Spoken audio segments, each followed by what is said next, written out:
Types of cupping होती है, dry cupping, wet cupping, fire cupping. तो यहाँ पर कुछ मेरे एक्सपीरियंसेस है, क्योंकि मैं एक एकेडमिक पर्सन हूँ।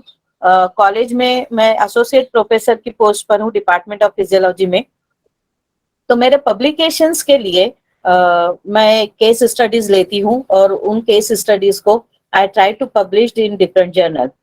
तो यहाँ पर मेरे पास बहुत ज्यादा केस स्टडीज नहीं है, लेकिन जो भी 3-4 केस स्टडीज या 5-6 केस स्टडीज यहाँ पर मैं डिस्कस करूंगी, ये एक आप लोगों के लिए एक छोटा सा गाइडेंस होगा कि अगर आप आपकी क्लिनिक में या अगर आप एकेडमिक पर्सन भी हो तो आप कौन से केसेस सिलेक्ट करेंगे और कौन से केसेस को आप किस तरह पब्लिश करेंगे। तो आपको किस तरह डेटा कलेक्ट करना है और उसको किस तरह लिखना है, so that it will be accepted in journal for publication।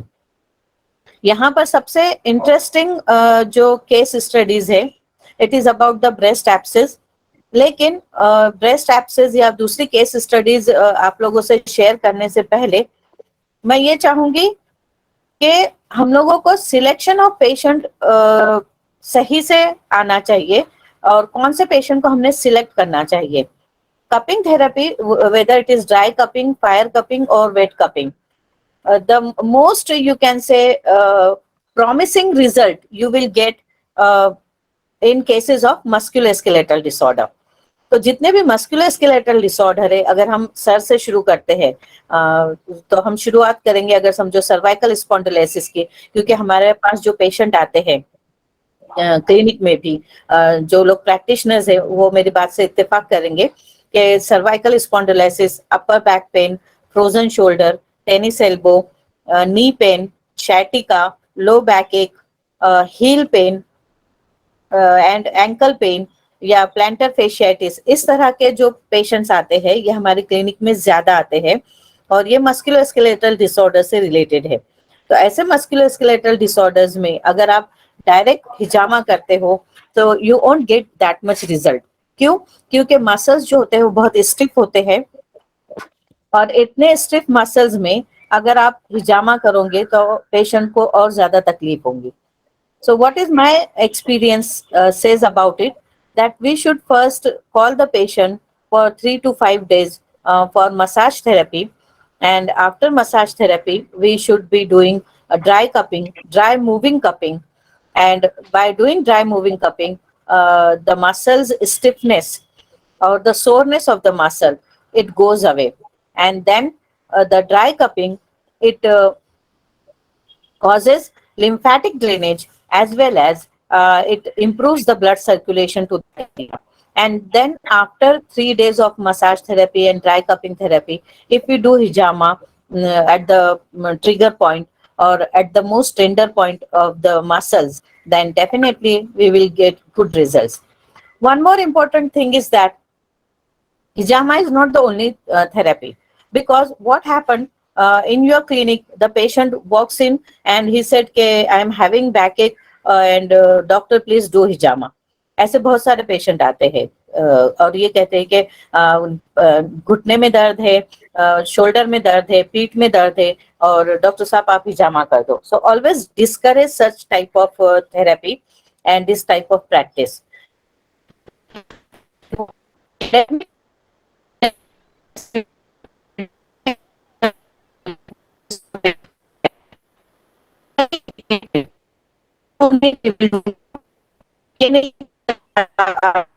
As soon as the patient walks in your clinic,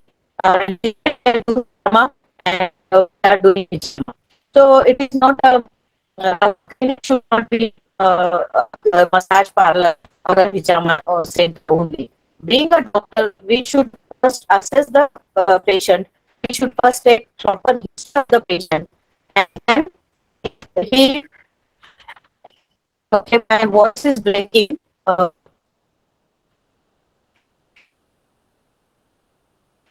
hello, क्या अब मैं आवाज आ रही है? मैंने पूरा थोड़ी सी थोड़ा ब्रेक हो रहा था, थोड़ा ब्रेक हो रहा है, हल्का सा ब्रेक हो रहा है।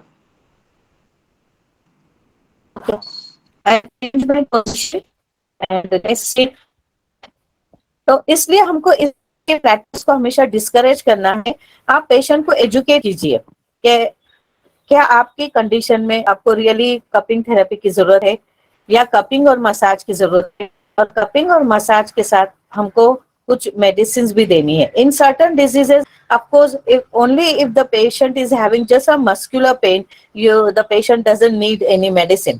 बट आपने ये पेशेंट से कहना है कि हिजामा जो है ये एक एडजुएंट थेरेपी है.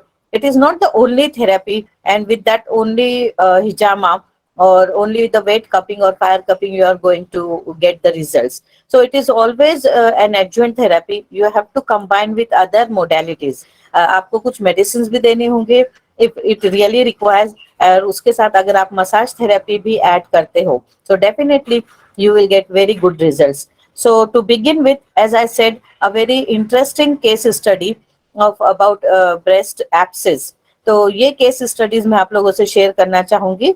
So I am sharing here my screen with you all people.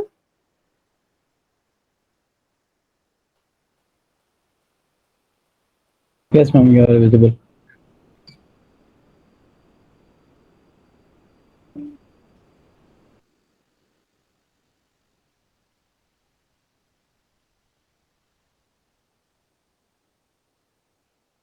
Okay, आप लोगों को मेरी स्क्रीन नजर आ रही है अब?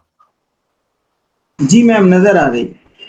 ओके, सो ये जो ब्रेस्ट एब्सेस की केस स्टडी है, इसको मैंने अलग अलग जगहों पे प्रेजेंट की हूँ और हो सकता है आप लोगों ने ये देख भी चुके हो, लेकिन चूंकि ये एक बहुत अच्छी केस स्टडी है, इसलिए मैं हमेशा ये शेयर करना चाहती हूँ सब लोगों से, यूनानी, खास करके यूनानी फैकल्टीज से और यूनानी प्रैक्टिशनर्स के साथ, क्योंकि अगर हम एक प्रॉपर डॉक्यूमेंटेशन करते हैं और अगर हम उसको पब्लिश्ड करते हैं स्टडी को, तो इससे क्या होगा, जो साइंटिफिक वर्ल्ड है, जो दूसरे पैथी के लोग हैं, जैसे फॉर एग्जांपल एलोपैथिक है, आयुर्वेदा है, तो उन्हें भी पता चलेगा कि यूनानी में जो हिजामा है या जो कपिंग थेरेपी है वो कितनी प्रॉमिसिंग है, और if they are also adopting this modality of treatment, definitely we are going to help with the help our patient.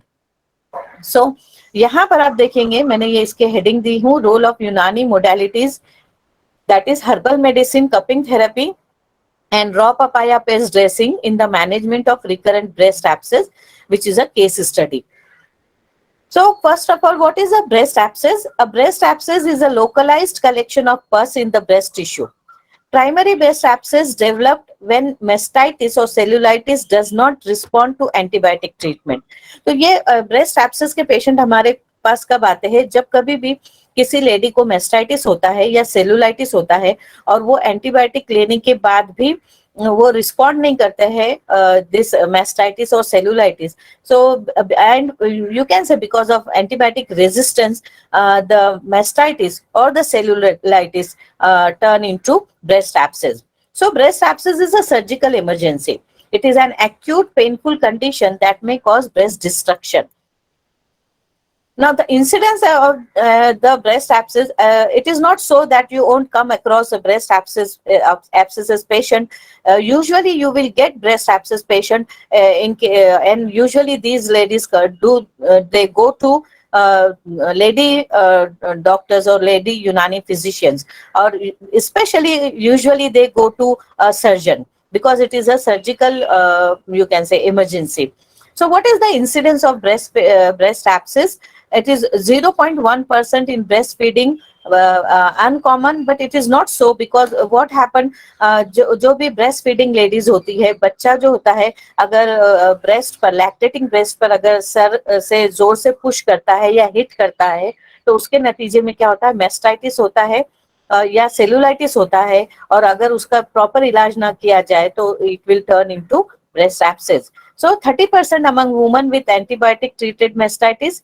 So in the era of minimally invasive surgery, percutaneous drainage has proven a safe and effective alternative to incision and drainage in acute abscesses, while chronic abscesses are best treated with classical means of drainage.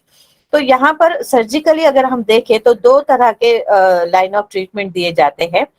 एक तो होता है उस abscess को drain किया जाए या उसको परक्यूटेनियस ड्रेन किया जाए. तो परक्यूटेनियस ड्रेनेज जो सर्जन्स करते हैं ये मिनिमल इन्वेसिव थेरेपी होती है. Now, what is the Unani concept of breast abscess? In Unani system of medicine, abscess is called as khuraj or dubela. Hilte galis, that is the morbid matter having har kaifiyat, get accumulated under the skin. Now, what are the causes of this khuraj? Are imtila, that is congestion, kasrate madda, excess matter, and fasade madda, derangement of matter. Humors get entrapped under the skin or in any gland along the course of their circulation and become khilte galis, morbid matter, over a period of time. So, this is the concept of abscess in Unani system of medicine. Now, what are the principal line of treatment? How we should do the treatment of any breast abscess? The first is tasmeed, that is concoction by local application of Unani medicine. Tanke mawad, evacuation of morbid matter by hijama bil shult, that is by wet cupping. And Unani medicine, we should be giving systemic and local having astringent properties, that is mujaffifat we should be applying. Now, how this case study came to me, a 30 years old female patient, non-hypertensive, non-diabetic with history of recurrent right-sided breast abscess visited Hafzan Hakim on 2nd May 2016. And patient has two children, 8 years and 5.5 years with LSCS, residing at 343 Nanapet, Pune. Now, here you may think that how I'm, you can say, sharing the details of the patient, because the patient has given me permission. I have taken her permission that I'm going to, you can say, discuss this case, but I'm not relieving her identity. So whatever slides you are seeing, and you can say investigation report. So I request you not to, you can say, disclose her name on her report anywhere. So ये जो patient है, ये एक बहुत interesting case था. ये lady जो है हफजन हकीम में विजिट की थी, and doctor Sufiyan has refer her to me, and he said कि ये आपके पब्लिकेशन के लिए एक अच्छी स्टडी हो सकती है, तो why don't you take this study. तो ये जो लेडी है, ये इसको 3 साल से ब्रेस्ट एब्सेस था, और ये एक सर्जन के पास हर साल जाते थे और वो ड्रेनेज करते थे. और जब तीसरी बार उनको ये ब्रेस्ट एब्सेस हुआ, तो ये बहुत मतलब पेनफुल था, बहुत बड़ा एब्सेस फॉर्म हो गया था, and she was in a very very much pain.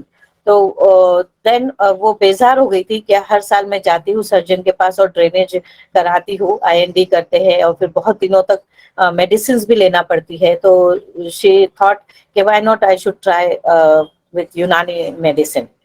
तो यहाँ पर जब वो पेशेंट आई थी, उस वक्त उस पेशेंट के को जो था बहुत ज्यादा सीवियर मेस्टाइटिस था, एब्सेस डेवलप हो रहा था, पूरी तरीके से डेवलप नहीं हुआ था, and the skin over her breast was very red, it is shiny. जो इन्फ्लेमेशन की जितनी कंडीशन होती है वो पूरी थी उस पर, और वो बहुत ज्यादा उसको पेन था.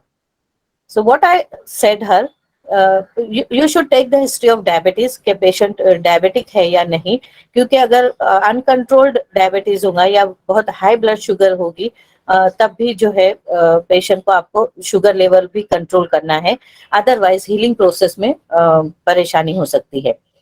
सो व्हाट आई सेड हर कि आप जो है मसूर की दाल जो है वो पीस कर उसका एक गाढ़ा सा लेप बनाओ, और उसको थोड़ा सा गर्म करो, और उस मसूर की दाल का लेप करो. और दूसरा आपने क्या करना है, गेहूं के आटे का जो है एक छोटी सी टिकिया बनानी है, गोल सी टिकिया बनानी है, और उसको तवे पे गरम करके, वो जितना गरम बर्दाश्त कर सकती है उतना वो रोटी की छोटी सी टिकिया को उसने अपने ब्रेस्ट पे लगाना है, यानी हमने यहाँ पे तकमीद करनी है. और ये मैंने ऐसा पेशेंट से कहा था कि आप दिन में 2 बार करोगे, और तब तक करोगे जब तक के वो एब्सेस का जो है एक पॉइंट नहीं बन जाता, और वो ऑटोमेटिक जो है वहां से पस डिस्चार्ज शुरू नहीं हो जाता. उसके बाद जो है मैंने कहा था जब ये पस डिस्चार्ज होने लगेगा तब आप मेरे पास आइए. तो वो लेडी ने मेरे इंस्ट्रक्शंस फॉलो किए, और 5वें दिन जो है वो टिकिया से टिकोर करने के बाद या तकमीद करने के बाद शी केम टू मी, और वहां पर एक छोटा सा सुराख हो गया था उसके ब्रेस्ट के स्किन पर, और वहां से पस का डिस्चार्ज हो रहा था। देन व्हाट आई डिड, मैंने जो है कप जो है, एक बड़ी साइज का कप जो है, I put on her breast and I start evacuating the पस। तो फर्स्ट डे जो है 5 से 6 कप पस पूरा जो है उसके ब्रेस्ट में से निकल गया। देखिए यहाँ पर जो निगेटिव प्रेशर थेरेपी जो काम करती है, तो ये निगेटिव प्रेशर से क्या हुआ कि अंदर के जो ब्रेस्ट सॉरी अंदर के जो पस पॉकेट्स जो थे, यानी एब्सेस में क्या होता है, यूजुअली कंपार्टमेंट्स बन जाते हैं, पॉकेट्स बन जाते हैं पस के, और सर्जन्स क्या करते हैं, उन पॉकेट्स को जो है वो मस्कुलर फोर्सेप्स से तोड़ देते हैं और वहां से पस को ड्रेन करते हैं। तो इसी ऑन दैट बेसिस मैंने जो है उस पे निगेटिव प्रेशर अप्लाई करके कपिंग के जरिए वो पस के जो पॉकेट्स थे उनको मतलब टूट गए वो, because of the negative pressure, और वहां से पस जो है वो ऊज होना शुरू हो गया। तो इस तरीके से फर्स्ट डे जो है मैंने उसको 5 से 6 कप जो है वो वहां से पस निकलना शुरू हो गया, पूरा ड्रेन कर दिए। और जब पस और ब्लड का मिक्सचर आने लगा तो I stop doing you can से इवैक्यूएटिंग द पस, और फिर मैंने उसको वहां पे सिर्फ ड्रेसिंग करके उससे कहा कि आप घर जाइए, और कुछ मेडिसिन मैंने उसको प्रिस्क्राइब की थी, वो मैं बता दूंगी आप लोगों को भी प्रेजेंटेशन में कि कौन सी medicine I have given her, और वो मेडिसिन उसको उससे कहा था कि आप रेगुलर लीजिए। And I called her the next day, वो नेक्स्ट डे फिर आई मेरे पास, और इस तरीके से every day I use to evacuate the pus from her breast. अब क्या हुआ, एक बार जो हुआ उसका जो जहां से पस आ रहा था वहां की स्किन और थोड़ी बड़ी हो गई, वो सुराख और बड़ा हो गया, और उसमें काफी गहरा जो है वो पॉकेट बन गया। उस पॉकेट को सेकेंडरी हीलिंग के लिए what I did, raw papaya जो होता है, कच्चा पपैया, उसको मैंने ग्रेट किया, और ग्रेट करने के बाद गॉज में जो है लपेट के उसके एक फीता ऐसा बना लिया, या हम जिसे कहते हैं पैकिंग बना ली, और वो पैकिंग जो है I have inserted in her pocket, जो ब्रेस्ट में जो पॉकेट बन गया था उसमें मैंने वो रख दी, और ऊपर से ड्रेसिंग करके उसको भेज दिए। Every day she use to come to me, and every day I used to put that raw papaya dressing under her breast. One thing you should be very careful, never ever put directly the raw papaya on the you can say wound, जो भी जख्म होगी, diabetic wound में बहुत अच्छे results है। तो कभी भी रॉ पपाया या कच्चा पपाया जब हम ग्रेट करते हैं तो उसको डायरेक्टली वुंड पर या जख्म पर नहीं रखना है, बल्कि उसको गॉज में रखना है, और फिर गॉज के साथ जो है उसके वहां पर हमने रखना है। Every day I used to take out the you can say packing, and then I used to put a cup on her breast and I used to evacuate the pus from her breast.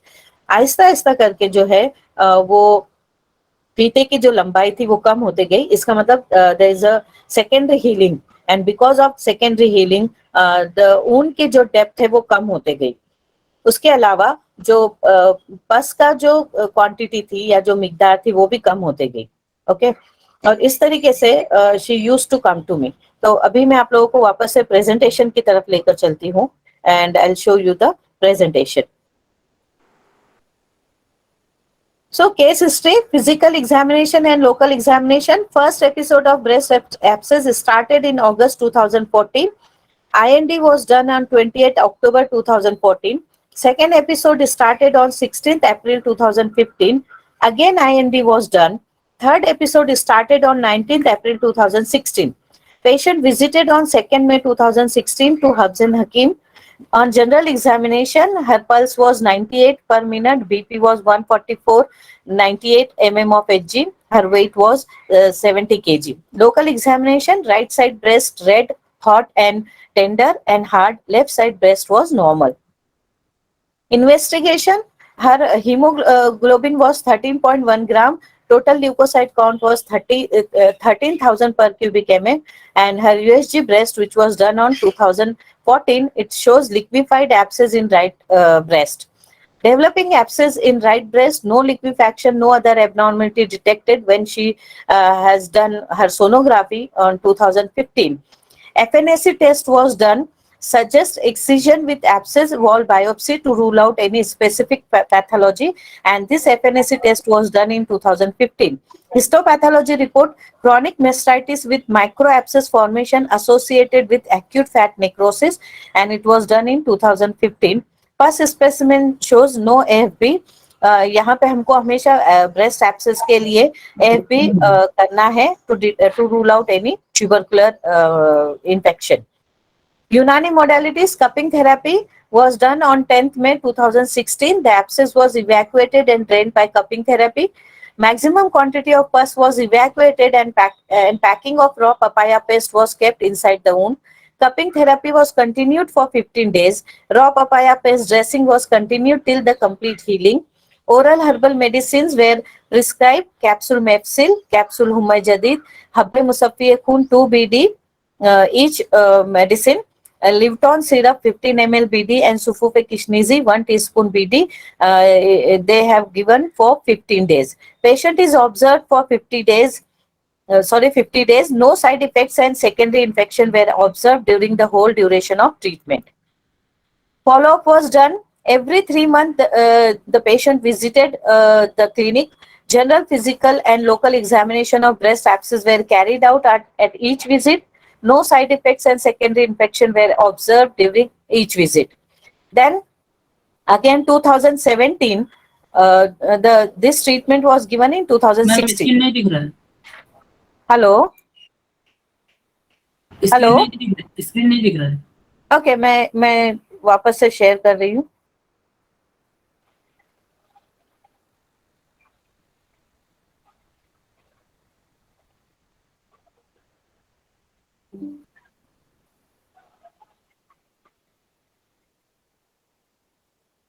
अब नजर आ रही है? जी ma'am आ रही है. Yes ma'am आ रही. Okay, तो क्या ये यूनानी मोडेलिटीज की आप लोगों को स्लाइड नजर आई थी? जी पहले नहीं आई थी. अब नजर आए. Okay, so this is how the cupping therapy was started on 10th of May 2016, and the cupping therapy was continued for 15 days. Raw papaya dressing was continued till the complete healing. Oral medicines में capsule Mepsil, Humay Jadid, Habbe Musaffi Khun 2 BD was given. Livton syrup 15 ml BD and Sufufe Kishnizi for 50 days. Patient is observed for 50 days. During these 50 days, she has not developed any, you can say, fever or any secondary infection. यहाँ पे देखिए मेप्सिल जो है, मैं हमेशा जब कभी भी पेशेंट को अगर मुझे ऐसा लगता है कि एंटीबायोटिक की जरूरत है, तो instead of antibiotic we can use मेप्सिल. हुमै जदीद ये जो है हम कहेंगे मुजफ्फिफ दवा है, और हब्बे मुसफ़्फ़ी खून यहाँ पर हम जो है तादीले खिल्त के लिए, या हम कहेंगे तादीले दम के लिए हब्बे मुसफ़्फ़ी खून या एक ब्लड प्यूरिफायर के तौर पे हम यूज कर सकते हैं. ल्यूटोन सिरप में हम यहाँ पर जिगर के लिए देंगे, और सुफूफे किशनीजी हम इसलिए देंगे कि ये मेप्सिल जो है ये थोड़ी सी हार्ड दवा है, तो पेशेंट कभी कभी कंप्लेन करते हैं ऑफ एसिडिटी, तो acidity, to combat the acidity we can give सुफूफे किशनीजी. तो इस तरीके से 50 डेज तक ये ट्रीटमेंट चला, and during 50 days there was no any side effect, there is no secondary infection. And then in 2017 मैंने वो पेशेंट से कहा कि आप एक बार वापस से सोनोग्राफी कीजिए, हम ये देखना चाहते थे कि whether there is any tiny abscess pocket is left or not. Okay, so USG जब हमने 2017 में रिपोर्ट पेशेंट लेकर आई, so it reads that there is no well defined focal lesion, no diffuse pathology, no calcification. Retroareolar tissue is normal. No enlarged nodes are seen in either axilla. Underlying muscles are normal and no abnormality detected. So here you can see the patient's report. Okay, so this is how I have taken this breast abscess, and यहाँ पर मैं आप लोगों को वो मेरा paper बताऊंगी जो पब्लिश्ड हुआ है जर्नल में.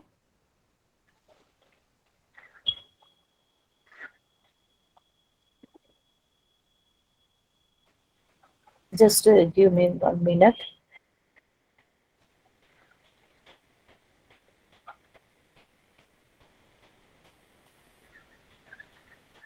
क्या आप लोगों को स्क्रीन पे नजर आ रहा है? Yes, ma'am. हाँ, so this is the international journal of यूनानी एंड इंटीग्रेटिव मेडिसिन। ये बहुत नई जर्नल है, लेकिन चूंकि ये बांग्लादेश से पब्लिश्ड होती है और एक नई जर्नल है जिसमें they are you can say publishing Unani papers. तो मैंने कहा क्यों नहीं कि एक छोटी स्टडी है तो इसको इस जर्नल में भी हम पब्लिश करें। So this is you can से द पेपर।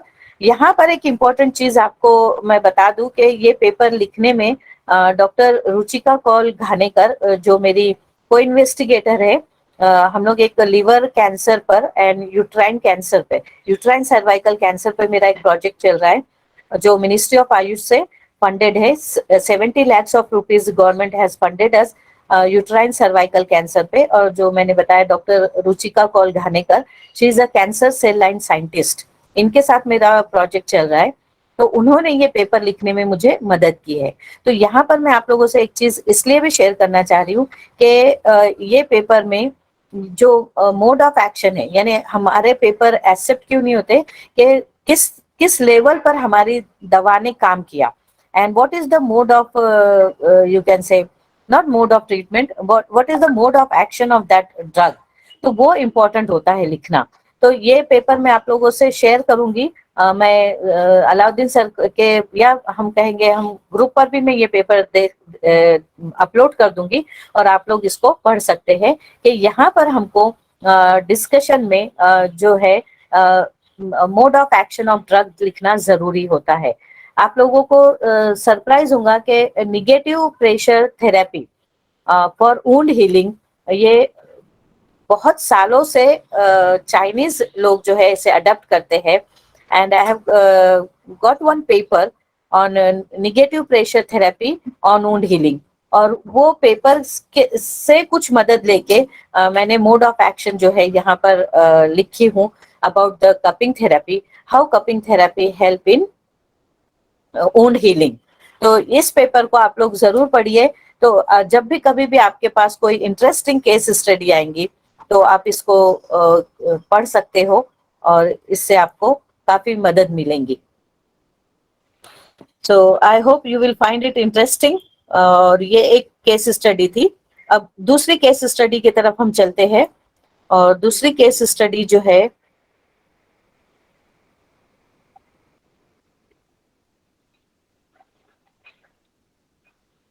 पता नहीं, यहाँ पर एक्चुअली बहुत सारे विंडोज ओपन हो गए तो कंफ्यूज्ड।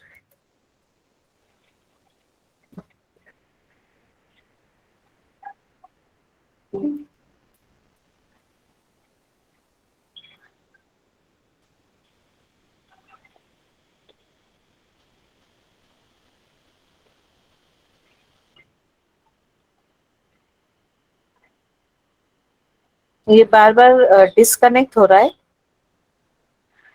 ओके, आप लोगों को, अब आप लोगों को नजर आ रही है मेरी स्क्रीन?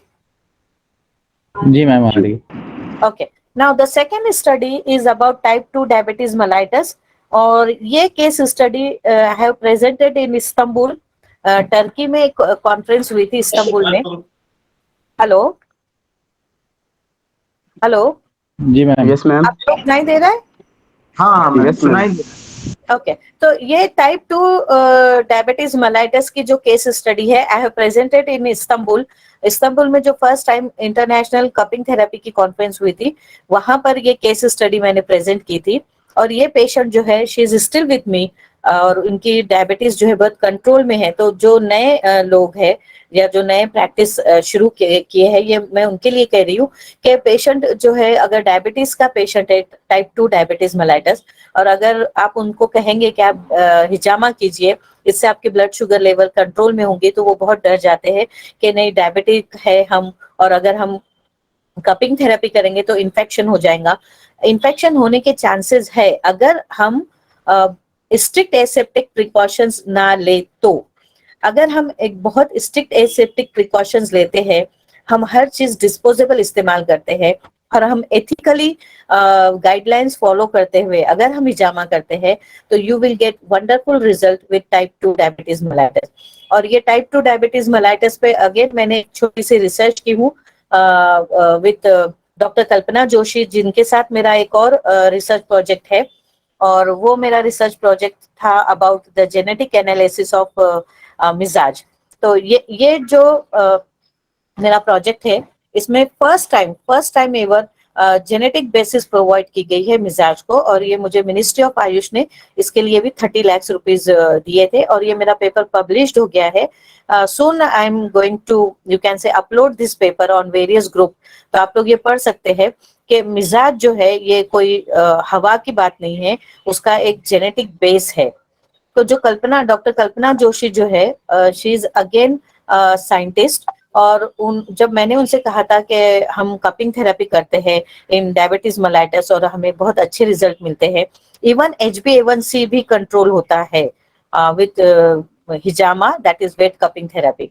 तो मैंने कहा था कि मुझे ये समझ में नहीं आ रहा है कि मुझे इसका मोड ऑफ एक्शन क्या है, हाउ हिजामा will control the blood sugar level. And then I search different paper, और मुझे एक पेपर मिला था, और वो पेपर भी मैं आप लोगों से शेयर करूंगी if you people are interested. वो मेरा पेपर नहीं है, लेकिन मुझे एक नेट पे पेपर मिला था, और वो स्टडी अमेरिका में हुई है, and they have assessed the inflammatory, you can से, इफेक्ट्स ऑफ वुंड। तो उन्होंने भी एक स्टडी की थी, और उस स्टडी से मुझे ये पता चला था कि जब हम हिजामा करते हैं, तो हिजामा करने से जब हम वहां पे लैसरेशन क्रिएट करते हैं, तो वहां पर एपिडर्मल ग्रोथ फैक्टर, ये एक केमिकल जो होता है वो रिलीज होता है फ्रॉम द स्किन सेल्स, या केराटिनोसाइट्स जो होते हैं उनसे एपिडर्मल ग्रोथ फैक्टर रिलीज होता है। और ये एपिडर्मल ग्रोथ फैक्टर क्या करता है, ये सेल्स के जरिए ग्लूकोज के अपटेक को बढ़ाता है। तो जब हमारे बॉडी के सेल्स या डायबिटिक पेशेंट के cells when they will start using glucose, blood sugar level कम होंगे। यानी डायबिटीज में क्या होता है, टाइप 2 डायबिटीज मेलाइटस में the cells are not using the glucose, or there won't be uptake of glucose by the cell because there is a lack of insulin. So the insulin, there can be, you can say, defect in the receptors of the insulin, or there can be deficiency of insulin, or the cells won't be able to, you can say, uptake the glucose. So the epidermal growth factor, it causes uptake of glucose by the cell. So that is the mode of action. तो अगर आपके पास बहुत पढ़े लिखे patients आते हैं और वो ये कहेंगे कि डायबिटीज मेलाइटस आप कैसे कंट्रोल कर सकते हो या मैनेज कर सकते हो with cupping therapy, so this is the answer you should be giving. और इसमें मैंने बहुत कम पेशेंट पे हमने स्टडी किए हैं, मेरे ख्याल से मैंने सिर्फ 3 या 4 लोगों का हमने blood sample I have sent to Kalpana Joshi, and she has assessed the epidermal growth factor level in those patient. हालांकि ये बहुत छोटी स्टडी है, लेकिन ये जो स्टडी है ये बहुत मायने रखती है कि हम ये कह सकते हैं कि किस तरह हिजामा जो है टाइप 2 डायबिटीज मेलाइटस पर असर करता है। ये एपिडर्मल ग्रोथ फैक्टर का जो लेवल है ये हमने असेस किया था in diabetic patient and in healthy individual, और ये पेपर भी पब्लिश्ड है। लेकिन ये पेपर चूंकि एक बहुत रेप्यूटेड जर्नल में पब्लिश्ड हुआ है और ये पेड आर्टिकल है, यानी अगर आपको पेपर पढ़ना है तो यू हैव टू पे a fees to those publications, इसलिए मैं ये आपसे शेयर नहीं कर सकती हूँ। लेकिन ये भी स्टडी हम कर चुके हैं, इसलिए मैं इतने आपको यकीन के साथ कह सकती हूँ कि अगर आप बहुत एसेप्टिक प्रिकॉशंस लेकर टाइप 2 डायबिटीज मेलाइटस के पेशेंट को अगर आप हिजामा करते हो, और शर्त यह है कि पेशेंट ने रेगुलरली आपके पास आना चाहिए। मैं आपसे ये नहीं कह रही हूँ कि आप दवाएं देना बंद कर दो, ऐसा आप बिल्कुल मत कीजिए। अगर पेशेंट एलोपैथिक मेडिसिन लेता है या लेती है, so they are free to take those medicine, या अगर वो आपके पास आकर यूनानी मेडिसिन लेते हैं for type 2 diabetes mellitus, and with that medicine if it is under control they can keep it. तो क्योंकि diabetes mellitus type 2 is a metabolic disorder, so you have to take different modalities into account while treating such patient. You have to give dietary advice, you have to look at the HbA1c level, you have to keep an eye on fasting and PP blood sugar, you have to keep an eye on the medicine which you are giving, you have to advise certain exercises to the patient, and then only you do hijama. It is not so, I am not recommending And I'm not telling that only hijama will control the type 2 diabetes mellitus. Please listen carefully. You have to take into consideration all these factors, and then if you are doing hijama, then only you will get good results of hijama in cases of type 2 diabetes mellitus. So let's go back to the PPT. आप लोगों को PPT नजर आ रही है? Yes, ma'am. Okay, so a clinical case study by multiple baseline design on 53 years old female patient. On her general examination, temperature was 98, pulse 96, weight was 74 kg, and height is 5.3 feet. BP was 130 by 80. BMR was 1410.13. Past history: diabetes mellitus, palmar fasciitis surgery, hypertension. ये बहुत सालों से था patient को. ये बहुत पुरानी case studies है, लेकिन चूंकि ये इंटरेस्टिंग है इसलिए मैं आप लोगों से बता रही हूँ, शेयर कर रही हूँ. जेनेटिक हिस्ट्री: मदर, फादर, और यू कैन से family history. Brother and sister, they were all diabetic.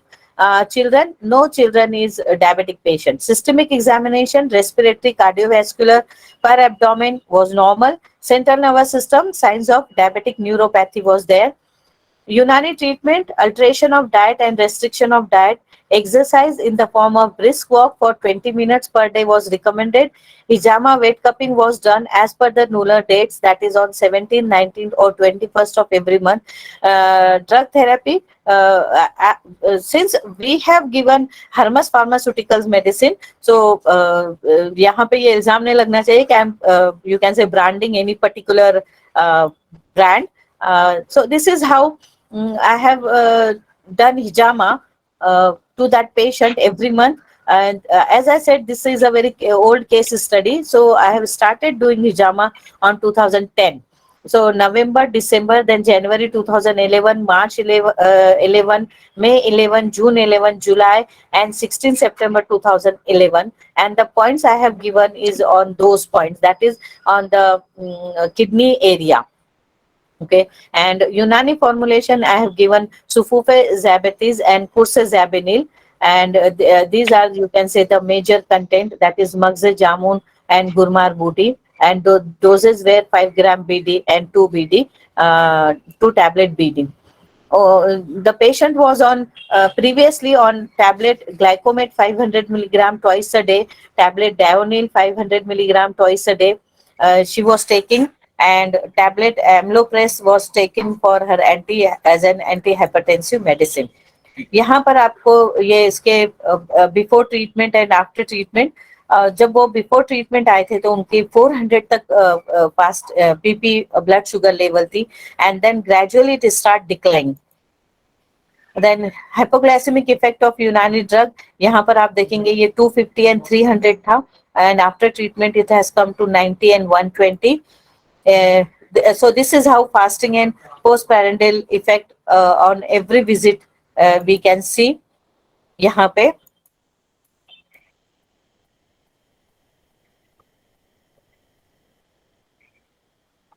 ये जो पेशेंट है, ये मैम जो है मेरे पास अभी भी आते हैं फॉर हिजामा, और वो 2011 से लेके आज तक वो बराबर हर महीने आते हैं. जब भी कभी उनको शैटिक पेन होता है, she is a firm believer in hijama. So she is taking her medicine, and now her blood sugar level is totally under control.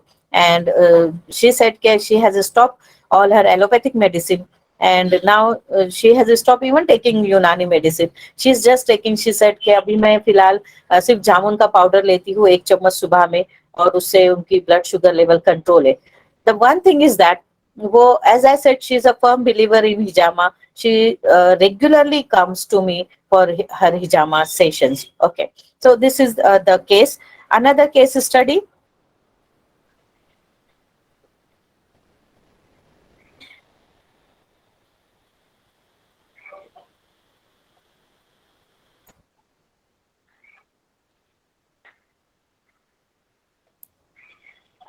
Okay, आप लोगों को स्क्रीन नजर आ रही है? हेलो जी मैम, आ रही है, नजर आ रही है. Okay, again this is a very important case study and again very interesting. एक infertility के केस आई थी मेरे पास और वो infertility का केस ये था कि उसने वो लेडी ने कहा था कि उसको bilateral fallopian tube block है और ये केस स्टडी 29/10/2013 की है। यहाँ पर आप देखेंगे ये हिस्टोसैल्पिन जो कि आपको इमेजेस नजर आ रही है और यहाँ पर ये जो मैं कर्सर घुमा रही हूँ फैलोपियन ट्यूब पे, ये इसे कहते हैं beaded appearance of fallopian tube, यानी छोटे छोटे मोती के जैसे ये हो जाती है। और यहाँ पर देखिए ये यहाँ पर वजाइना और ये यूट्रस है और ये फैलोपियन ट्यूब ब्लॉक होने की वजह से यहाँ पे आपको ये डाई नजर आ रहा है।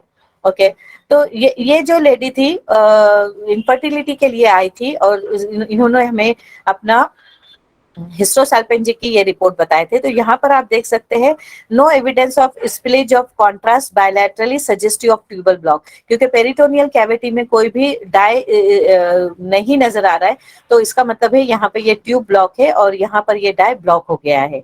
So I have and it is suggestive of tuberculosis. ये पेशेंट बहुत थिनली बिल्ड थी एंड आप यहाँ पे देखेंगे 2014 यानी एक साल तक every month I called her for हिजामा थेरेपी और इसके साथ मैंने इसको यूनानी मेडिसिन भी दिए थे and she has taken the medicine regularly, she has come for hijama regularly. यहाँ पर मैं एक चीज बताना चाहती हूँ कि अभी ये जो तीनों केसेस जो मैंने बताए ये मस्कुलोस्केलेटल डिसऑर्डर से रिलेटेड नहीं है। पहला केस जो था हमारा ब्रेस्ट एब्सेस का था, second case type 2 diabetes mellitus का था और ये थर्ड केस जो है ये बायलैटरल ट्यूबल ब्लॉक का है।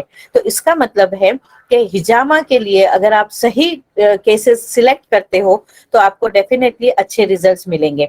तो यहाँ पर देखेंगे, अब आप ये रिपोर्ट देखिए पेशेंट की, यहाँ पर आपको ये यूट्रस नजर आ रहा है और यहाँ पर यूट्रस में डाई है, लेकिन यहाँ पर आपको अब फैलोपियन ट्यूब जो है नजर नहीं आ रही है। इसकी वजह क्या है कि वो जो डाई था वो फैलोपियन ट्यूब से निकल गया है। तो यहाँ पर देखिए इंप्रेशंस में क्या लिख के आ रहा है हिस्टोसैल्पिन जो कि रिपोर्ट में, normal uterus and bilateral normal fallopian tubes, bilateral absent free peritoneal spills probably represent fimbrial block. तो यहाँ पर जो फिम्ब्रियल एंड होता है फैलोपियन ट्यूब का वहां पर थोड़ा सा ब्लॉक रह गया था और ये पेशेंट जो है फिर अभी भी मतलब थोड़े दिन के बाद as she was appearing for exam she didn't come to me for follow up, then बाद में वो आई थी और उसने कहा था कि now she has one child and so this is a very you can say interesting case study where you can see with hijama and with Unani medicine you can see the remarkable results by doing certain investigations also.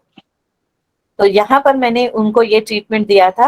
I ask her to avoid broiler chicken, इत्रिफल उस्ते खुद्दूस, हब्बे मरवारी, धब्बे तिनकार, माजून दबिदुल वर्ड I have given her and हिजामा was done on every now here this is another case of goiter. So here you can see 6 December 2016 को ये पेशेंट ने खुद अपने इमेजेस मुझे भेजे थे। तो यहाँ पर you can see a very you can से ऑब्वियस स्वेलिंग, ओके, और यहाँ पर देखिए ये स्वेलिंग उसकी जो है काफी रिड्यूस हो गई है and she has taken it on 17 दिसंबर 2016। ये पेशेंट ने ही अपने मोबाइल से इमेजेस लेकर मुझे भेजा था और यहाँ पर ये रिपोर्ट्स देखिए इसकी यूएसजी थायराइड की। तो यहाँ पर आप देखेंगे जो नोड्यूल था arachnoid nodule sorry anechoic nodule 2.7 into 1.7 into 1.9 centimetre और यहाँ पर इसमें आप देखेंगे यहाँ पे लिखा गया है colloid goitre in the region of isthmus as described above और यहाँ पर उसकी दूसरी आप देखेंगे रिपोर्ट में regressed colloid cyst in the stomach region. So I have done her हिजामा और हिजामा से उसके काफी उसकी जो है स्वेलिंग रिड्यूस हो गई थी। So I have given her medicine इत्रिफल गदूदी एंड हब्बे रसोद एंड हिजामा was done under the chin and at C7 vertebra and I asked her to avoid cabbage. This is again very interesting case study. यहाँ पे ligament tear की है।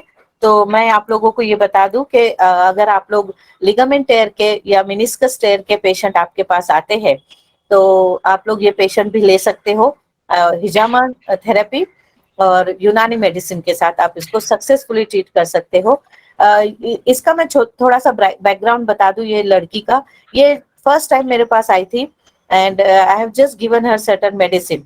उसके बाद वो 8 दिन तक उसने मेडिसिन ली और उसे ऐसा लगा कि उसे कोई असर नजर नहीं आया, तो शी लेफ्ट मी। और उसके बाद she went to an orthopedic surgeon. Orthopedic surgeon ने कहा कि आपके नी में जो है इफ्यूजन हो गया है और आपको वो पानी हमको ड्रेन करना होगा, and he has done you can से tapping of the knee fluid. उसके बाद उसका कहना था कि वो उस ऑर्थोपेडिक सर्जन के पास 1 साल तक ट्रीटमेंट ली और उसकी स्वेलिंग कम नहीं हुई और घुटना जो है वो बहुत काफी घुटने पे काफी स्वेलिंग आ गई। एंड देन 1 साल के बाद वो वापस मेरे पास आई और उसने कहा कि डॉक्टर अगर आप कुछ कर सकते हो तो प्लीज मुझे कुछ दवाएं दीजिए, ऐसी दवाएं दीजिए कि ये मेरा जो साइनोवियल फ्लूइड या जो इफ्यूजन है वो कम हो जाए। So I explain her about हिजामा therapy and she agreed to undergo हिजामा थेरेपी। तो यहाँ पर अब मैं उसकी केस स्टडी आप लोगों से शेयर करूंगी विथ इमेजेस। आप लोगों को स्क्रीन नजर आ रही है? Yes, Yes, ma'am. ma'am. Okay, so here you can see ये इमेजेस मैंने ली थी पेशेंट के। तो आप यहाँ पर देखिए, यूजुअली कितना भी अगर फैट पेशेंट हो तो 5 कप आप नहीं लगा सकते हो नी पे, लेकिन ये पेशेंट का पैर नी पे इतनी ज्यादा स्वेलिंग थी कि मैं आराम से यहाँ पर मैंने 5 कप लगाए थे एंड आई हैव डन हिजामा टू हर। फिर ग्रेजुअली ये पेशेंट आती थी, आप यहाँ देखेंगे यहाँ पे थोड़े थोड़े निशान हैं हिजामा के। इस पेशेंट को मैं हर 20 दिन के बाद बुलाती थी हिजामा के लिए और वो पेशेंट अपने साथ मेजर टेप लेकर आती थी और वो हर सिटिंग में वो मेजर टेप से अपने नी की या घुटने का जो है वो गर्थ चेक करती थी कि कितना कम हुआ है। और इस तरीके से ये पेशेंट काफी दिनों तक थी मेरे पास। She sincerely came to me. और फिर यहाँ पर आप देखेंगे कि उसका घुटना और उसका जो मिनिस्कस टेयर था वो काफी हद तक ठीक हो गया। इससे मैंने कहा था कि आप मटन और चिकन सूप लीजिए। यूनानी मेडिसिन में गिवन हर हब्बे मरवारिद, हब्बे तिनकार, माजुन दबी दुलवत, कैप्सूल मेप्सिल, कैप्सूल हुमाय जदीद एंड हिजामा was done on her knee every 15th day. तो she was very happy with the treatment और उसका घुटना बहुत अच्छा हो गया। And then her marriage was fixed and she has given me handwritten, उसका शादी का जो दावतनामा होता है रुक्का, उसने अपने मुझे हैंडमेड रुक्का बहुत ब्यूटीफुल सा बना के दिया। She was very happy. So the whole credit goes to हिजामा therapy and of course Unani medicine. So there are so many studies, but चूंकि टाइम बहुत ज्यादा हो गया है इसलिए मैं यहाँ पर बहुत ज्यादा आप लोगों के साथ बहुत सारी केस स्टडीज और शेयर नहीं कर सकती हूँ।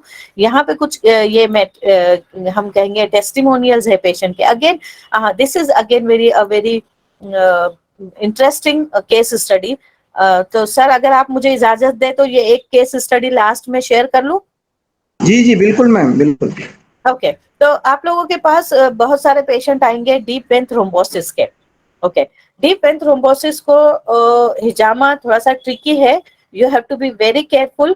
जब कभी भी डीप वेन थ्रोम्बोसिस के पेशेंट आते हैं और आप उनको हिजामा करते हो तो आपको ये कहना है कि आप लोग पेशेंट से ये कहेंगे कि आप हमेशा जहन में रखिए कि अगर आपको थोड़ा सा भी चेस्ट पेन होता है या ब्रेथलेसनेस होता है तो you should immediately go to the hospital, take the ECG, take the X-ray and report it to you. और आप कोई फिजिशियन से भी कांटेक्ट में रहेंगे क्योंकि may be deep vein thrombosis में जो थ्रोम्बस है it may get lodge, it may get dislodged and it may lodge into the, you can say, coronary circulation or into the lungs के जो capillaries होते हैं, it may go anywhere and it may get lodged anywhere in the minute capillaries।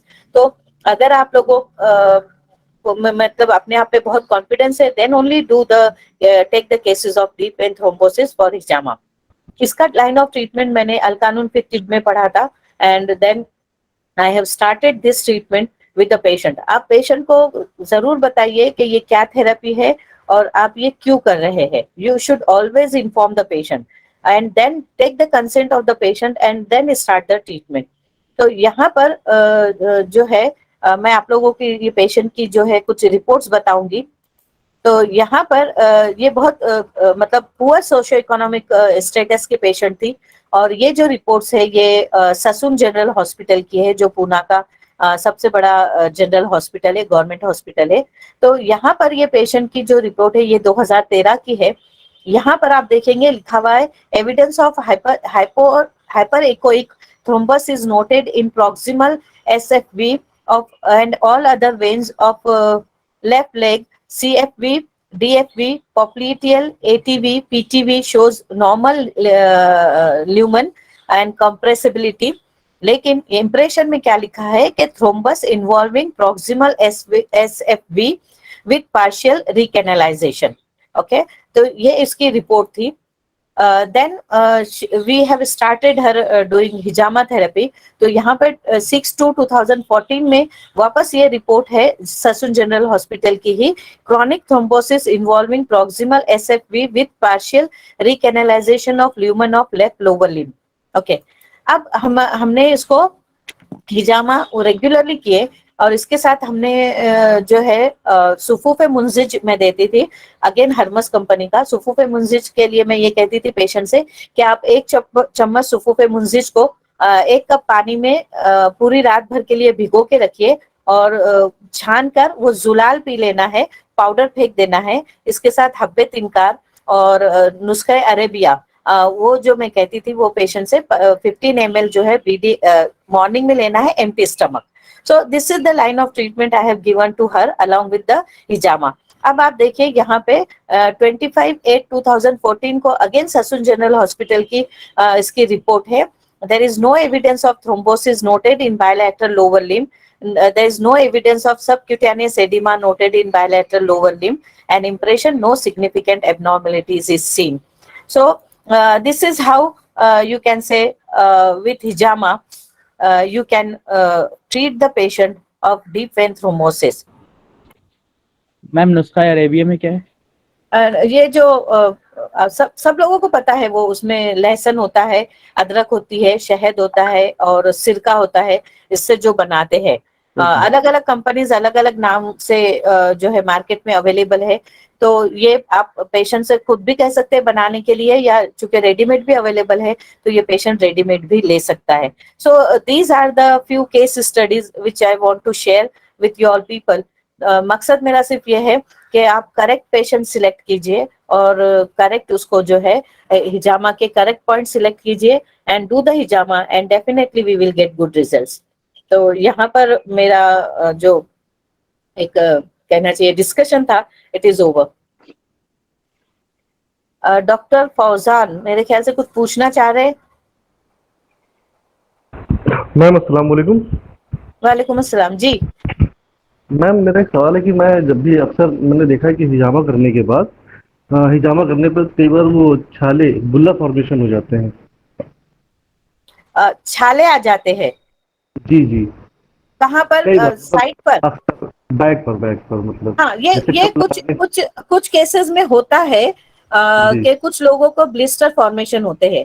तो ऐसे वक्त में हमने वहां पे जो हम लैसरेशन लेते हैं वो नहीं लेना चाहिए। वहां पर आप कोई भी ऑइंटमेंट या कोई हम कहेंगे एनी एंटीसेप्टिक लोशन हम लगा के उसे सील कर दीजिए। वहां पर आप वापस से उसको वो एरिया में हिजामा नहीं करना है।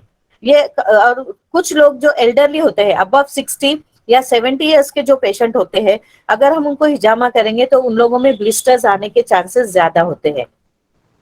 मैंने भाई पिछली बार मैंने किया, मैं 24 ईयर ओल्ड लड़का था, तो उसको किया मैंने। जब उसका ब्लड निकल रहा था, तो जब ब्लड ड्रेन मतलब अब कप निकालने का टाइम हुआ, तो मैंने देखा कि काफ़ी छाले पड़ गए।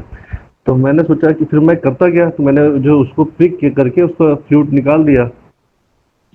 तो अभी क्या उसके अंदर उस समय मुझे समझ में नहीं आता कि क्या बेहतर रहेगा। ठीक है सर, वो उसमें हमको घबराने की जरूरत नहीं है। आपने अगर पंक्चर करके वो फ्लूइड निकाल दिए तो उसके बाद आप उस पे ये फिटकरी बिरिया का जो पाउडर है, फिटकरी बिरिया करके आप रखिए आपके पास, उसका पाउडर बनाकर, और जब आप वो लगा देंगे तो फिटकरी बिरिया जो है वो बेहतरीन एस्ट्रिंजेंट भी है, यानी वहां पे वो फ्लूइड को सोख भी लेंगी और वो एंटीसेप्टिक के तौर पर भी काम करेंगी। जी मैम, इसकी वजह क्या हो सकती है, क्यों फॉर्मेशन हुआ ब्लिस्टर? इसका वजह तो मुझे भी नहीं पता चली, लेकिन हम लोग एक बार गोवा भी गए थे एक हिजामा कैंप के लिए, तो मैंने देखी कि गोवा के लोगों में भी काफी जो है ब्लिस्टर फॉर्मेशन हो रहे थे। मतलब मैंने बहुत ज्यादा गोवा के लोगों में देखी कि पता नहीं वहां पे क्यों बहुत ज्यादा ब्लिस्टर फॉर्मेशन हो रहे थे। अदरवाइज मेरे जो एक्सपीरियंस है उसमें तो मैंने देखा है कि जो बहुत एल्डरली लोग होते हैं ना, उनमें ब्लिस्टर फॉर्मेशन होते हैं। ओके मैम, रिएक्टिव स्किन हो सकती है क्या सर? बहुत ही रिएक्टिव।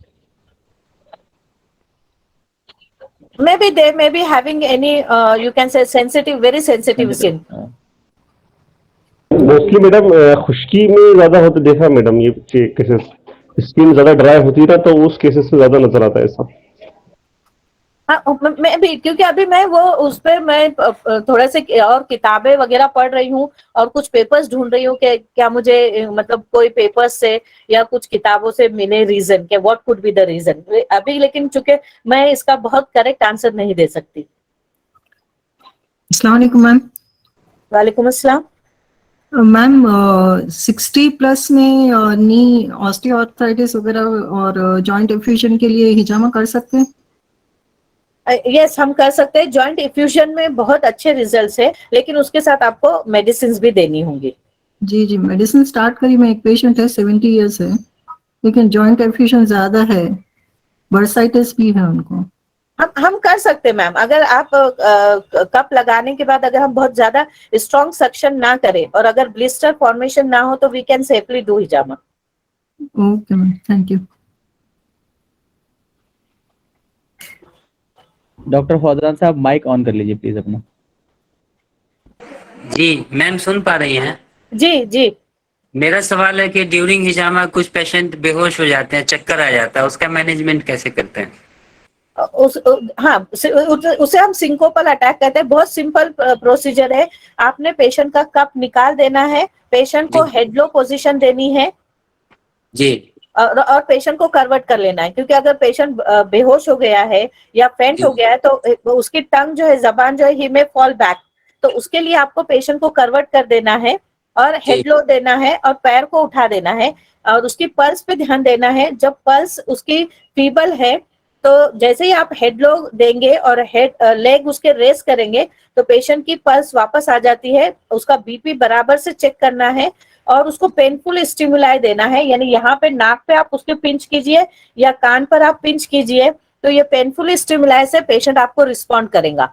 जब तक पेशेंट का बीपी सही नहीं हो जाता है, नॉर्मल नहीं हो जाता है, तब तक आप पेशेंट को लिटा के रखेंगे और जब पेशेंट को होश आ जाएगा अच्छे से, उसके बाद उसको बिठाने के बाद आप उसको कोई मीठी चीज पीने के लिए देंगे। यूजुअली मैं रूह अफ़ज़ा जो है पानी में घोल के देती हूँ, या पानी में शक्कर घोल के आप रखे रहिए आपके पास, क्योंकि बहुत बार पेशेंट फेंट होते हैं और ये बहुत नॉर्मल कॉमन चीज है। इसमें हमको पैनिक नहीं होना है।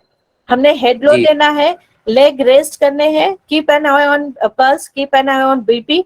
दूसरा, पेशेंट को अकेले घर नहीं जाने देना है। मैं हमेशा कहती हूँ पेशेंट से कि अगर आप अकेले आए हो तो आप घर से किसी को बुलाइए और बाइक पे नहीं जाने देना है, क्योंकि वो पेशेंट के रिलेटिव बाइक लेकर आएंगे। वो पेशेंट अगर पीछे बाइक पे बैठा है और चक्कर आने के बाद खुदा ना खास्ता वो बाइक से गिर सकता है, तो पेशेंट के रिलेटिव से ये कहे कि आप उसे ऑटो में या कार में घर लेकर जाए। कुछ भी प्रॉब्लम नहीं होती है, सिर्फ वो उसी वक्त जो पहले 5 मिनट होते हैं बहुत क्रूशियल होते हैं। आपको विदाउट पैनिक आपको पेशेंट को इस तरह मैनेज करना है। That's it. जी, हेट्रो का मतलब मैम?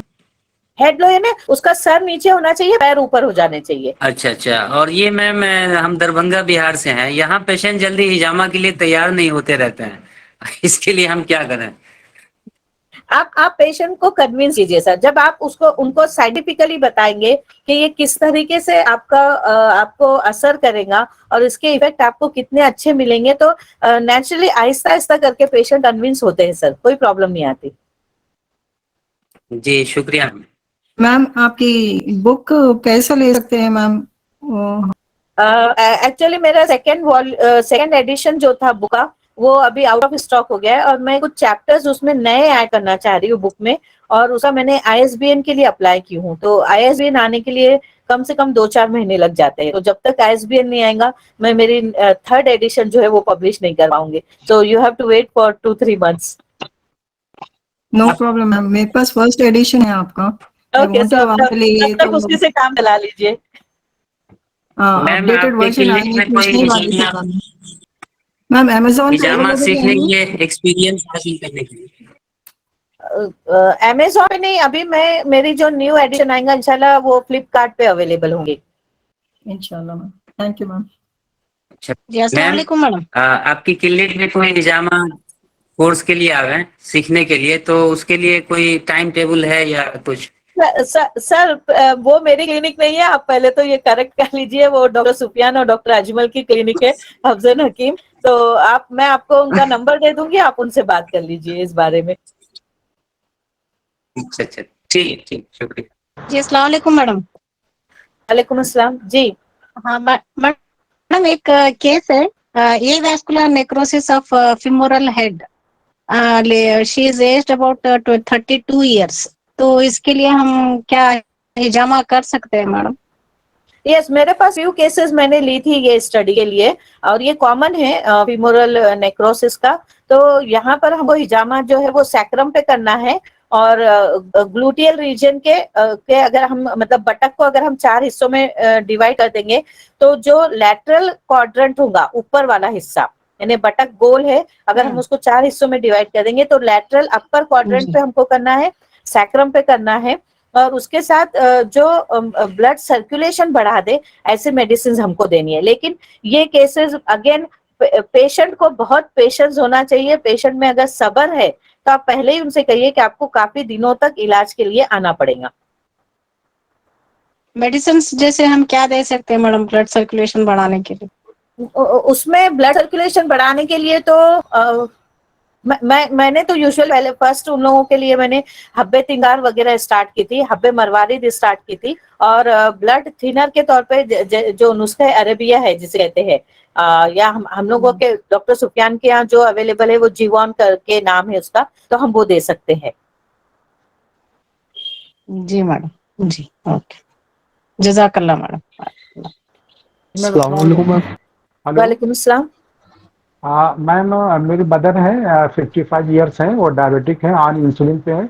उनको अभी शार्टिक पेन स्टार्ट हो गया था, और तो मैंने फिजियोथेरेपी कराया, उससे थोड़ा सा आराम मिला है। तो इसमें मैम कपिंग में क्या, मतलब कपिंग का कितना रोल है मतलब? बहुत बहुत अच्छे रिजल्ट्स है हिजामा में। आपने क्या करना है सर कि जो शैटिक नर्व है, मतलब शैटिक नर्व जहां पर जो दो डिंपल होते हैं, सैक्रम पे जो 2 डिंपल पड़ते हैं, तो जो पैर अफेक्टेड है वहां के डिंपल पे आपने एक कप लगाना है। दूसरा, जो शैटिक नर्व का जो कोर्स है आप उसी कोर्स से चलेंगे, और बटक और थाई के बीच में का जो फोल्ड बनता है वहां पर आप प्रेस करना है। जो एरिया सबसे पेनफुल होगा around the along the sciatic nerve, वहां पर आपको कप्स लगाने हैं। एक कप आप काफ मसल पे लगाएंगे, एक क्यूबाइडल फोसा से थोड़ा सा ऊपर लगाएंगे यानी थाई में, और एक कप जो है आप नीचे एंकल की तरफ लगाएंगे। और ये हिजामा अगर आप करते हो सर, एक्सीलेंट रिजल्ट मिलेंगे। उसके साथ आप फूस कुश्ते गौदंती, हब्बे इरकुन निसा, कैप्सूल मोमियाई, सुफूफे किशनीजी आप ये दीजिए। आपकी अम्मी से कहिए कि वो नंगे पैर घर में नहीं रहेंगे, हमेशा स्लीपर पहनेंगे, ठंडी खट्टी चीजें नहीं खाएंगे, ठंडे पानी से परहेज करेंगे, और जो रेड मीट है वो टोटली अवॉइड करेंगे। कॉन्स्टिपेशन बिल्कुल नहीं होना है, एंड इंशाल्लाह see the result. Ma'am cupping कितने ड्यूरेशन पे करना है? 20 दिन के बाद कर सकते हैं रिपीट सर आप। जी जी जी, ठीक है, थैंक यू, शुक्रिया शुक्रिया, thank you so much. Ma'am non healing ulcer के लिए कर सकते हैं हिजामा जो? नॉन हीलिंग अल्सर, डायबिटिक है सर पेशेंट? Yes ma'am. तो नॉन हीलिंग डायबिटीज अल्सर्स के लिए ना वहां पर लीच थेरेपी अच्छा काम करेंगी सर, और कच्चा papaya dressing instead of hijama. Okay, thank you.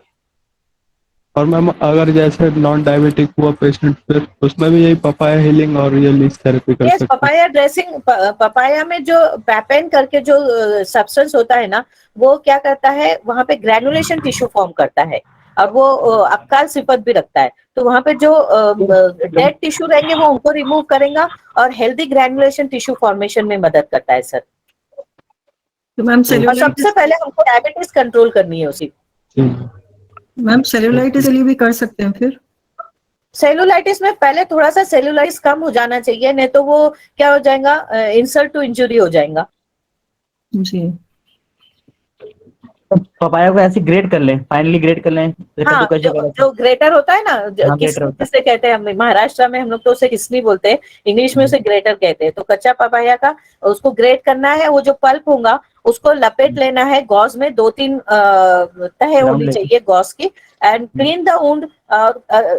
जो और एक बेड सोर्स जो होते हैं ना, और नॉन हीलिंग अल्सर में बेड सोर्स में तो मेरा एक एक्सपीरियंस है, ये मैंने अपनी अम्मी के लिए किया था when she was bed ridden. उनको छोटे से 2-3 ही अल्सर हुए थे, बेड सोर्स हुए थे। तो मेहंदी होती है ना, मेहंदी को आपने बहुत अच्छे से मलमल के कपड़े से छान लेना है 2-3 बार, एकदम फाइन पाउडर हो जाना चाहिए, और उसमें आप टैल्कम पाउडर मिलाइए, एनी टैल्कम पाउडर। तो जितना मेहंदी होंगी उसका हाफ या 1:1 टैल्कम पाउडर मिलाइए, और जो बेड सोर्स होते हैं उसे आप पहले हाइड्रोजन पेरोक्साइड से अच्छे से क्लीन कर लेना है, और ये जो मेहंदी है सिर्फ छिड़कना है और उसको सील कर दीजिए। Within 3 days bed sores heal हो जाते हैं। ये मैंने अपनी अम्मी पे खुद पर्सनली किया है। जज़ाकल्लाह, तो बहुत अच्छी बात है। बहुत बहुत शुक्रिया मैम, आपका आज कन्वर्सेशन भी है और बहुत ही खुले मन से लोग क्वेश्चन भी पूछ रहे हैं, तो हम रोकना भी मैम नहीं एक चाह रहे क्वेश्चन हैं। और है मैम, जो जी, आपने बताइए। बताया था कि उसमें उड़द की दाल लगाते हैं और कच्ची रोटी को गर्म करके लगाते हैं, हम उसकी जगह हम लोग कभी कभी यूज करते हैं तुख मलंगा, उसको रैप करके लगाते हैं गीला करके, जो सीड्स होते हैं ब्लैक कलर के, तो क्या यूज कर सकते हैं या वही ऑप्शन ये है?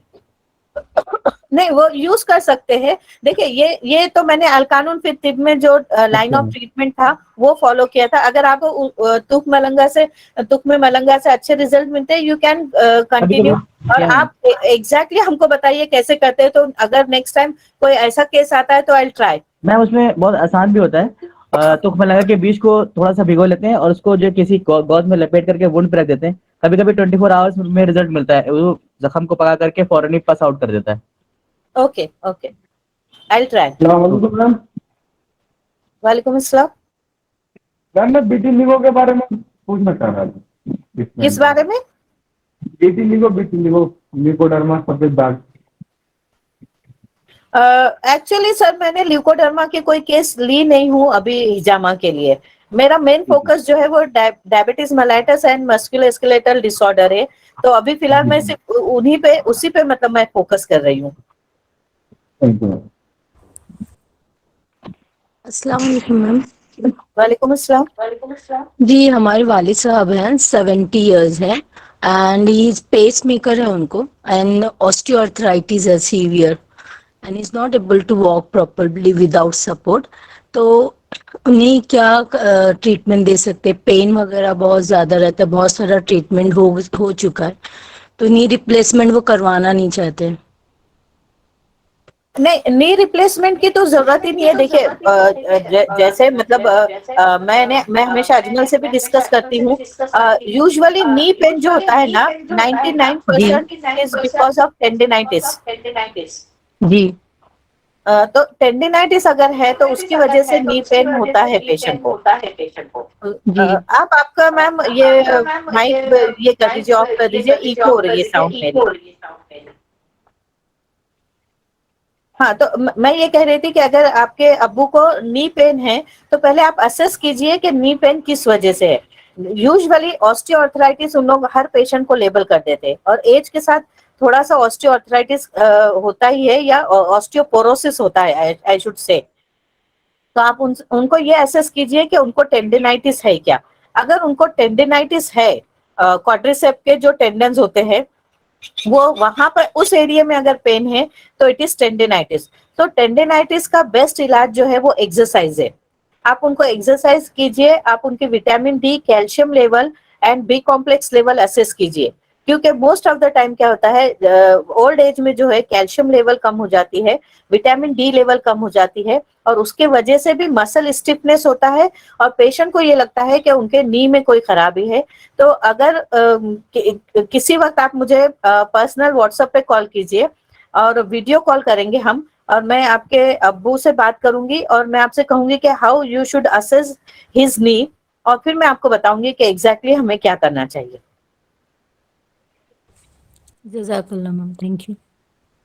मैम ये कैसे डिसाइड करें किसी में लीच थेरेपी यूज करनी है, किस में हिजामा करना है?